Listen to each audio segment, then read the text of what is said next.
আজকে বানাবো সম্পূর্ণ এগলেস একটা কেক। তার জন্য আভেনটা আমি ওটিজিটা আগে প্রিহিট করতে দিয়ে দিয়েছি। আর আগে বলে নিই, ময়দা এক বাটি পুরো ওপর নিয়েছি। আমার এই বাটিটার এক বাটি পুরো ওপর ময়দা নিয়েছি। তার সাথে 1 চামচ কর্নফ্লাওয়ার নিয়েছি, 2 চামচ গুঁড়ো দুধ নিয়েছি, আর একটু আমার কাছে গরম মশলা ছিল নিয়েছি, লবণ নিয়েছি অল্প, আর টেবিল চামচের 1 চামচ হচ্ছে বেকিং পাউডার, আর তার 1/3 হচ্ছে বেকিং সোডা নিয়েছি। নিয়ে আর একটু কোকো দিয়ে, এটাকে বেশি দিইনি, তো অল্প দিয়ে এটাকে চেলে রেখেছি।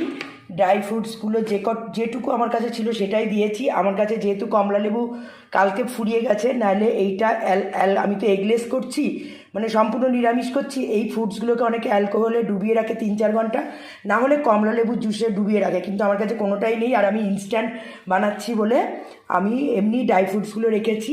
আর এখানে যেহেতু এগলেস বলে দুধটা 1 কাপ দুধে, আমি লেবু ছিল না তাই একটু ভিনিগার দিয়ে এটাকে আমি দেখো ভিনিগার দিয়ে একটু করে রেখেছি এই দুধটাকে।